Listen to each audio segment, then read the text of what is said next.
Hello everyone, welcome to net Margdarshan. मैं सीमा सिंह इस video के माध्यम से आपको पेपर वन जो कि जनरल पेपर होता है नेट जेआरएफ एग्ज़ाम की प्रिपरेशन के लिए उसके बारे में जानकारी देने जा रही हूँ। 10 यूनिट्स होते हैं टोटल और सभी सब्जेक्ट्स के लिए ये जनरल पेपर कंपलसरी होता है करना। और इसमें आपको जो है किस तरह से आप 10 यूनिट्स को अलग-अलग पार्ट्स में कैटेगराइज़ करके आसानी से पढ़ सकते हैं, ये जानकारी दी जा रही है। तो आई होप कि ये वीडियो आपके लिए बहुत ही लाभकारी सिद्ध होगा, तो इसे पूरा देखें। इसमें हम क्या कवर करने वाले हैं, इसकी जानकारी मैं आपको फर्स्ट पेज में दे रही हूँ। इसमें आपका जो है ऑल यूनिट्स की डिटेल्स जो है अपडेटेड एग्ज़ाम पैटर्न के अनुसार दी जाएगी और कैसे आप डिवाइड कर सकते हैं इसको अलग-अलग पार्ट में इसको ईज़ी बनाने के लिए सो वो जानकारी दी जाएगी। क्वेश्चन का लेवल और जो मोस्टली आस्क्ड क्वेश्चंस होते हैं एग्ज़ाम में ज़्यादातर पूछे जाते हैं टॉपिक्स, तो उसके बारे में जानकारी आपको दी जाएगी। पहला आपका यूनिट है टीचिंग एप्टीट्यूड जो कि हिंदी में आप देखें तो शिक्षण योग्यता। थ्योरेटिकल पार्ट इसमें आता है यानी केवल सैद्धांतिक जो है आपको इसमें जो क्वेश्चंस देखने को ज़्यादातर मिलते हैं। फैक्ट बेस्ड क्वेश्चंस होते हैं, पहले से किस तरह से टीचिंग लर्निंग प्रोसेस चला आ रहा है और इसको आपको पढ़ना होता है। मान लीजिए अगर फॉर एग्ज़ाम्पल देखें तो कि टीचिंग जो है वो जो स्टूडेंट सेंटर्ड है या फिर लर्नर और स्टूडेंट एक ही हुआ, लर्नर सेंटर स्टूडेंट सेंटर दोनों एक ही बात है, या टीचर सेंटर्ड है। तो इस तरह के क्वेश्चन पूछे जाते हैं कि गुरु पर फोकस किया जाता है वो टीचिंग या फिर जो शिष्य पे आधारित होता है। तो इस तरह के क्वेश्चंस आपको देखने को मिले होंगे, अक्सर आपने देखे होंगे प्रीवियस ईयर के एग्ज़ाम। और प्रोसेस बेस्ड क्वेश्चंस होते हैं। प्रोसेस बेस्ड मतलब क्या, इसका जो प्रोसेस है टीचिंग लर्निंग का जो प्रोसेस है वो सारे आपको जो है इसमें टीचिंग लर्निंग प्रोसेस में क्या-क्या रिक्वायरमेंट होती है, basic requirements, study material, learning, teacher, environment, बहुत से ऐसे प्रोसेस होते हैं जो हमें लर्न करने होते हैं। Present scenario and situation based questions आते हैं कि एक सिनेरियो दिया जाता है जिसमें आपको अपने को उस जगह रख के सिचुएशन को हैंडल करने को जो है मतलब इस तरह से जज किया जाता है, तो उस पे आधारित क्वेश्चंस जो है वो आपको दिए जाते हैं क्वेश्चन पेपर में और उसको ऑप्शन में आपको अपने अनुसार टिक करना होता है। टेक्नोलॉजी बेस्ड क्वेश्चंस होते हैं including ICT and other modern teaching support system, यानी कि ICT information and communication technology जो कि आपका कंप्यूटर का यूज़ हो गया, इंफॉर्मेशन टेक्नोलॉजी।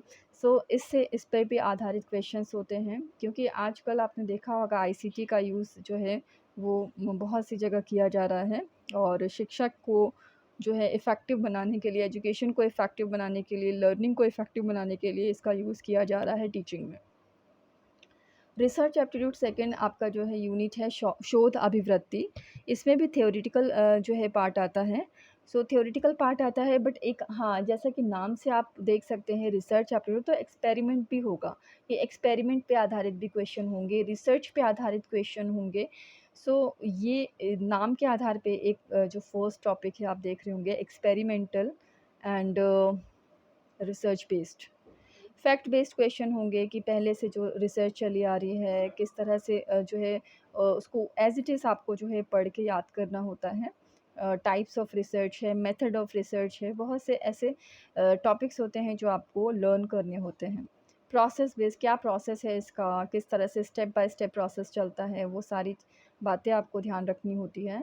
सिचुएशन दिया जाता है कि मान लो कि किसी एक पर्टिकुलर सिचुएशन में आप किस तरह से क्या मतलब रिसर्च वहाँ पर होनी चाहिए, उसके बारे में पूछा जाता है, टाइप्स ऑफ रिसर्च ये सब पूछा जाता है क्वेश्चन।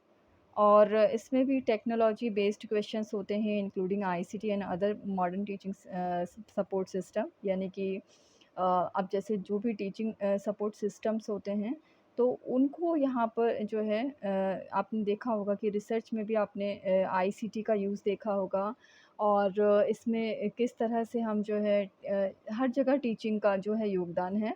सो यहाँ पर भी हम इस तरह के सपोर्ट सिस्टम को देखेंगे रिसर्च में भी, डेटा कलेक्शन में और ये जो भी रिसर्च में हमें आईसीटी की ज़रूरत होती है, अदर सिस्टम के जो सपोर्ट सिस्टम की भी ज़रूरत होती है, तो इस तरह के क्वेश्चंस आपको देखने को मिलेंगे।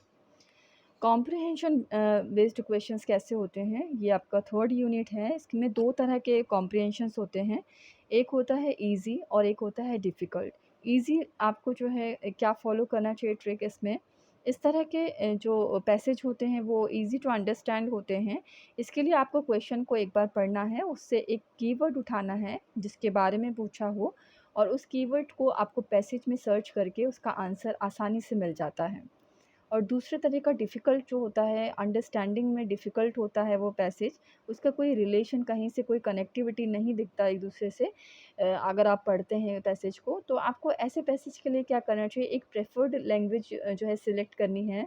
आप जिसमें भी कंफर्टेबल हैं, हिंदी, इंग्लिश, दोनों में से कोई एक लैंग्वेज को सिलेक्ट करें। उसमें आपको पूरा पैसेज जो है पढ़ना है, जिसमें आपको अच्छे से समझ में आ जाए उस स्पीड में।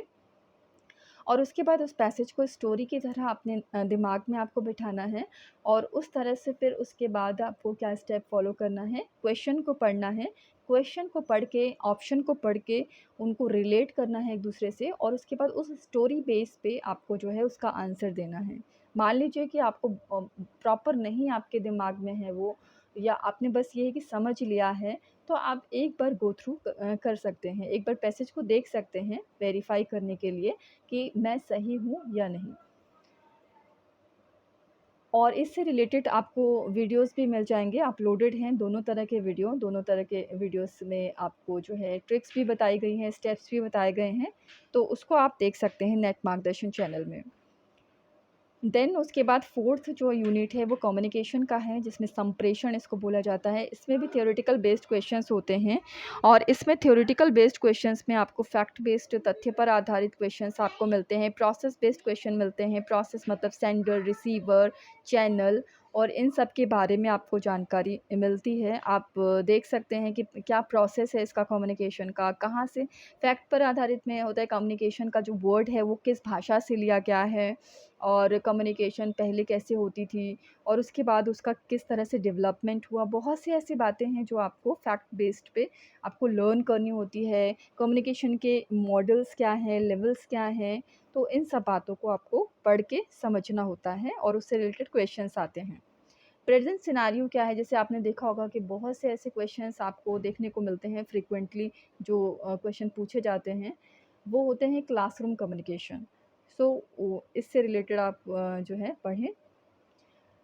Technology based questions including ICT and other modern teaching support system. आपने देखा होगा कि ये मैं लगातार 2-3 यूनिट से इसको रिपीट कर रही हूँ। इस तरह का जो हेडिंग है वो इसलिए क्योंकि आईसीटी का यूज़ आजकल जो है हर जगह हो रहा है, और इसमें कम्युनिकेशन जो है इसमें भी आपका जो है आईसीटी का यूज़ देखने को मिलता है।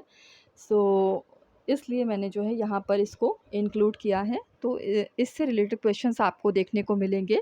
तो प्रीवियस ईयर के क्वेश्चंस जितने आप लगा सकें उसको लगाइए, उसको सॉल्व करिए, तो आपको समझ में आ जाएगा कि हाँ, इस तरह के क्वेश्चंस आपको देखने को मिलेंगे। मैथमेटिकल रीजनिंग एंड एप्टीट्यूड से रिलेटेड क्वेश्चंस जो है वो आप अगर जैसे देखते हैं, तो वो कैसे क्वेश्चंस बनते हैं। एक तो थ्योरेटिकल बेस्ड क्वेश्चंस बनते हैं और एक प्रैक्टिस बेस्ड है। तो ये जो नाम से ही आप देख पा रहे होंगे कि मैथमेटिकल रीजनिंग एक रीजनिंग पार्ट होता है, एंड एप्टीट्यूड एक एप्टीट्यूड पार्ट होता है। तो रीज़निंग में क्या आता है, थ्योरेटिकल जो होता है वो उसमें आता है आपका टाइप्स ऑफ रीज़निंग होता है। जैसे डिपेंडेंट और इंडिपेंडेंट वेरिएबल होते हैं। अबडक्टिव रीज़निंग होती है, और आपका जो है वेरिएबल, मैंने क्यों बोला है इंडिपेंडेंट और डिपेंडेंट वेरिएबल, क्योंकि ये जो है रिसर्च में भी इस तरह के वेरिएबल्स के बारे में पूछा जाता है। तो अगर आपको रीज़निंग के बारे में पता है, तो कहीं पर भी इंडिपेंडेंट और डिपेंडेंट के बारे में पूछा जाए रीज़निंग के बारे में, तो आप आसानी से बता सकते हैं। तो इस टाइप्स ऑफ रीज़निंग पूछी जाती है, और कोई उदाहरण दे दिया जाता है, उसमें फिर पूछ लेते हैं कि ये किस तरह की रीज़निंग है। सो इस तरह के क्वेश्चंस देखे गए हैं पिछले पेपर्स में। और दूसरा इसमें जो थ्योरेटिकल में आता है, नंबर सीरीज़ आ गया, लेटर सीरीज़, कोड्स, रिलेशनशिप यानी कि ब्लड रिलेशन से रिलेटेड क्वेश्चंस आते हैं रीज़निंग में। और दूसरा पार्ट है प्रैक्टिस बेस्ड, जिसमें कि आप सिलेबस देख सकते हैं। इसमें आपके परसेंटेज पे से रिलेटेड क्वेश्चंस आते हैं, एवरेज से रिलेटेड हैं, फ्रैक्शन हैं। तो इस तरह के जो आप सिलेबस अगर देखेंगे तो सारे टॉपिक्स देख पाएंगे। लॉजिकल रीज़निंग में आपका क्या आएगा, इसमें भी 2 पार्ट में डिवाइड किया जाता है इस यूनिट को। एक है थ्योरेटिकल, दूसरा है प्रैक्टिस बेस्ड। प्रैक्टिस बेस्ड मैं आपको बताती हूँ अभी, उसमें बहुत वास्ट है। और थ्योरेटिकल में भी आपका जो है, आपका जो बेस मजबूत होना चाहिए। आर्ग्यूमेंट के बारे में पूछ लेंगे और मूड एंड फिगर के बारे में पूछ लिया जाता है। प्रीपोज़िशन क्या आता है, प्रोपोज़िशन क्या होता है, प्रीमाइसेस क्या होते हैं। तो इन सब के बारे में जान के इंडियन लॉजिक जो है नया ऐड किया गया है 2019 से। सो ये सारे जो थ्योरेटिकल पार्ट हैं वो बहुत अच्छे से स्ट्रॉन्ग आपके जो है होने चाहिए, जिससे कि आपका अगर डीपली क्वेश्चन पूछा जाए तो आपको उसके प्रकार, वो सारे जो उदाहरण हैं वो सब याद होने चाहिए। जिससे भी, जिस टॉपिक से भी आपके क्वेश्चंस आते हैं रीज़निंग में थ्योरेटिकल पार्ट से। प्रैक्टिस बेस में आपको प्रैक्टिस करनी होती है। अगर जैसे सिलोजिज़्म है, वेन डायग्राम है और आपका इसमें प्रोपोज़िशन, प्रीमाइसेस से रिलेटेड भी क्वेश्चन पूछे जाते हैं। और ए-ई-आई-ओ ये इस तरह के जो हैं स्क्वायर ऑफ अपोज़िशन से क्वेश्चन पूछे जाते हैं। तो इसमें भी हर तरह के क्वेश्चन पूछे जाते हैं लॉजिकल रीज़निंग में। तो आपको वो प्रैक्टिस करने हैं जिससे कि आपके नंबर कहीं भी ना कटें। मार्क्स आपके जो हैं वो इंक्रीज़ हो, डिक्रीज़ ना हो। Information and communication technology ICT यानी सूचना और संचार प्रौद्योगिकी, ये आईसीटी से रिलेटेड भी आपके 2 तरह के क्वेश्चन हो सकते हैं। एक तो थ्योरेटिकल पार्ट होता है कि पहले कौन से कंप्यूटर थे, किस तरह से उनका आविष्कार हुआ, पहला कंप्यूटर किसने बनाया, सुपर कंप्यूटर क्या था, कंप्यूटर के कितने प्रकार हैं और इनपुट डिवाइस और आउटपुट डिवाइस क्या है, मेमोरीज़ जो होती हैं इसमें क्या होती हैं, कौन से हार्डवेयर पोर्शन है, कौन से सॉफ्टवेयर जो है इसमें आते हैं, पेरिफेरल्स क्या होते हैं, बहुत से ऐसे बेसिक क्वेश्चंस भी होते हैं। बाइनरी से रिलेटेड आपको जो है कुछ सॉल्व करने के लिए क्वेश्चन दे दिया जाएगा ये प्रैक्टिस बेस्ड में। प्रैक्टिस बेस्ड में आपका जो है इसमें कोई एग्ज़ाम्पल दे दिया जाएगा और उसमें ईमेल पे आधारित भी क्वेश्चन देखा गया है एग्ज़ाम्पल के आधार पे। तो इस तरह के क्वेश्चंस आपको देखने को मिलेंगे। सॉल्व करने के लिए डेसिमल हो सकता है, बाइनरी हो सकता है, हेक्साडेसिमल, तो इसका लेवल जो है वो सेट किया जा सकता है थ्योरेटिकल और प्रैक्टिस बेस्ड पे। पीपल डेवलपमेंट एंड एनवायरनमेंट के लोक विकास और पर्यावरण से रिलेटेड भी आपको जो है 2 पार्ट में इसको सेक्शन को डिवाइड करना होगा। थ्योरेटिकल और करंट अपडेट। थ्योरेटिकल में सारा थ्योरेटिकल पार्ट होता है, पॉल्यूशन है, नए-नए स्कीम्स हैं, जो गवर्नमेंट स्कीम्स आती हैं, एयर पोल्यूशन को कैसे कंट्रोल कर सकते हैं, कौन-सी नई जो है स्कीम्स आई हैं गवर्नमेंट की इनके अंतर्गत। तो बहुत से ऐसे पार्ट होते हैं, ये थ्योरेटिकल पार्ट में आते हैं। पॉल्यूशंस जो अलग-अलग होते हैं और पर्यावरण में क्या-क्या जो है बातें आती हैं उसके अंतर्गत, तो वो सब बातें आपको याद रखनी चाहिए। और करंट अपडेट्स जो हैं उससे रिलेटेड क्या करंट अपडेट्स आए हैं उससे अवगत रहना चाहिए। हायर एजुकेशन उच्च शिक्षा प्रणाली में भी आपको जो है आपको 2 पार्ट देखने को मिलेंगे, थ्योरेटिकल और करंट अपडेट।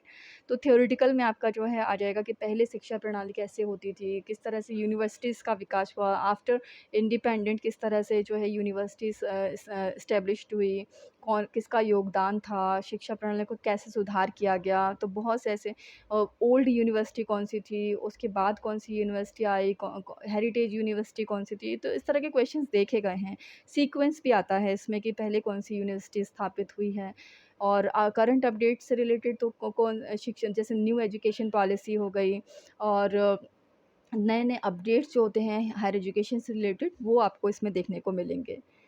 तो और हाँ, मैंने एक और पॉइंट यहाँ पर ऐड किया है जैसा कि मेरा ऑब्ज़र्वेशन है कि ओल्ड और हिस्टोरिकल फैक्ट्स जो होते हैं, पुराने और ऐतिहासिक तथ्य, वो भी इसमें जो है देखने को मिलते हैं आपको। सो उससे रिलेटेड भी क्वेश्चन्स देखने को मिले हैं। तो सारांश इसका ये है, समरी ये है इसमें कि आपको सभी जितने भी 10 जो यूनिट्स हैं, उनके जो विषय हैं उसके प्रश्न के जो पैटर्न के साथ एक-एक करके आपको जो है इसमें बताया है मैंने। और जो ज़्यादातर नेट परीक्षा में पूछे जाते हैं, इस तरह के क्वेश्चंस होते हैं, इस तरह के टॉपिक से रिलेटेड होते हैं। और इसमें आपको ये भी बताया गया कि कैसे आप इनको जो है अलग-अलग सेक्शन में डिवाइड करके अपनी आवश्यकता के अनुसार इसको ईज़ी वे में आपको उसको पढ़ सकते हैं। तो ये सारा इन्फॉर्मेशन आपको जो है मैंने प्रोवाइड की है जनरल पेपर के रिगार्डिंग। और आई होप कि ये इन्फॉर्मेशन आपके लिए बहुत ही इम्पोर्टेंट साबित हो। और थैंक यू सो मच, आप इस चैनल को सब्सक्राइब करें। इसके डिस्क्रिप्शन बॉक्स में मैं जो है ये टेलीग्राम ग्रुप का, पब्लिक टेलीग्राम ग्रुप का मैं लिंक जो है मेंशन कर दूँगी, ताकि जो भी मैं वीडियो अपलोड करूँगी उससे रिलेटेड जो एक्टिविटी है, जो प्रैक्टिकल सेशन है, वो वहाँ पर आप अटेम्प्ट कर सकें। और जो वैसे अपडेट चल रहे हैं एग्ज़ाम से रिलेटेड, जो स्पेशल जो सेशंस चल रहे हैं, वो भी आपको उसका लाभ मिल सके। तो आई होप कि आपके लिए ये बहुत ही इम्पोर्टेंट साबित हो, और आप अपना जो एग्ज़ाम है क्वालिफ़ाई करें, अपने सपने को पूरा करें। Thank you so much for watching this video and subscribe this video, जिससे कि ये बहुत सारे ऐसे स्टूडेंट्स के पास पहुंच सके जिनको इसकी ज़रूरत है। और all the very best for your exam.